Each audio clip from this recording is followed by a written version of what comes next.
Madison, and these are all the books that I read in July and the books that I want to read in August. So the first book I read was Zodiac Academy. I'm holding the second book, but I read the first one. This is about twins who grew up in unfortunate circumstances, and then suddenly someone comes to them and says, hey, you've been summoned, enlisted to come to the Zodiac Academy. Turns out you're Fae. Turns out you have all 4 elements inside of you, so you're one of the most powerful people. So you're also a threat to the Celestial Heirs, which end up being pretty cute guys. And you're also not raised in this Fae place, so you're kind of a target, but you're also a threat. And it was a good time. The next book I read was Still Beating. And this book, I don't know what to rate it. It made me a little bit uncomfortable, but that was probably the point. So it's about Cora and Dean. Cora is out at a bar, and she just expects to hang over the next day. But what actually happens is she loses her wallet and has to rely on Dean to come and get her, which is her sister's boyfriend, but also someone that she does not like. It's like 15 years of torturing each other. But not only does she get her wallet stolen, but they both wake up chained in a madman's basement.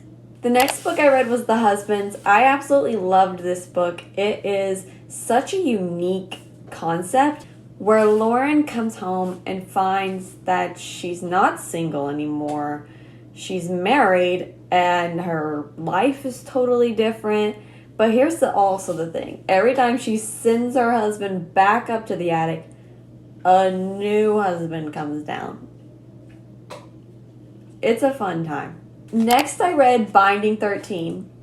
And I did not expect to love this book as much as I did, but I loved it. There's a reading vlog that's full spoiler that's going to come out for this and Keeping 13. But I loved this book. It follows Shannon and Johnny. So Shannon is a girl who has been bullied her entire life, and suddenly she has this chance to start new after a traumatic experience at her old school, and she gets to start at Tolman, where she meets Johnny, who on her first day hits her in the head with a rugby ball, and then we just go from there. It had me giggling. It had me crying, which I don't do to books. Let's just say that. It had me underlining like crazy. I've never had this much of a reaction to a book. And it's crazy. It's crazy. Just read it. Trust me. Now that I've gotten the 4 books out of the way that I read in July, not August, let's talk about my August TBR. Mood TBR. Because this is subject to change. Obviously, I'm going to add the second book in the Zodiac Academy to it. I loved the first one. It was so fun. Such a quick read. Such an easy read. And there's also such beautiful... Let me see if I can find one for you. There's like these beautiful, quick, so no spoilers, graphics, illustrations for each of the chapters. But I love this series. Next is The Nightingale. I really just need to read it. It's been highly recommended on crime type of book too, but it's historical fiction and war is involved, and there's something about that makes me a little bit like boring, which is feels hard to say, feels wrong to say. Every person that I have seen read a Christine Hanna book has loved it. So I need to get through this chunker. Next is a novel love story. It's about a girl who accidentally stumbles upon her favorite fiction book's town, and it goes from there. I just love that premise. It reminds me of Snow Globe, which is a Christmas movie, but I absolutely love that Christmas movie, and so I feel like I'm gonna really like this. And the cover is beautiful.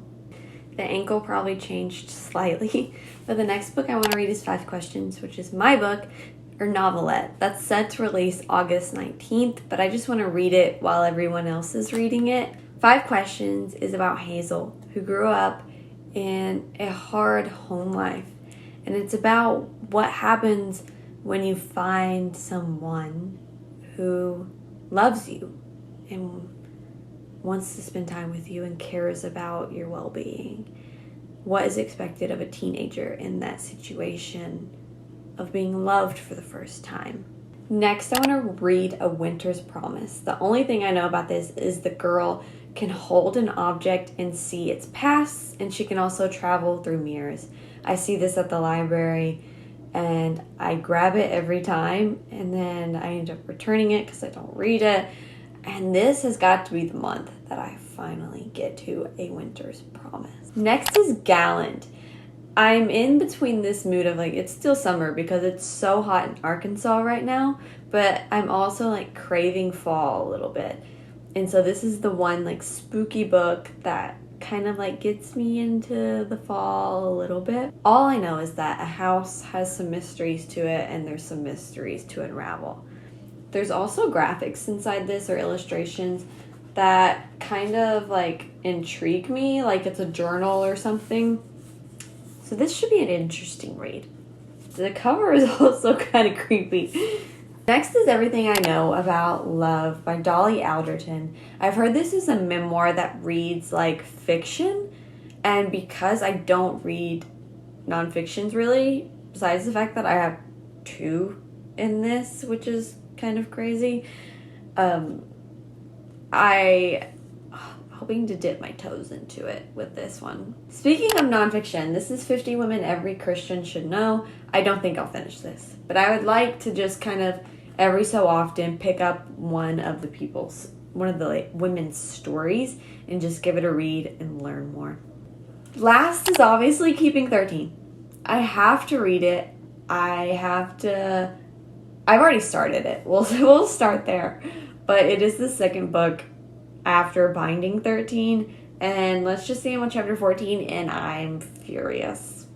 I have a feeling that I'm going to feel all the feelings again in this one. So those are all the books that I've read for July and all the August mood TBR that I have, which is, again, subject to change because it is a mood TBR. But I hope you enjoyed. Don't forget to subscribe, and I will see you the next time I see you.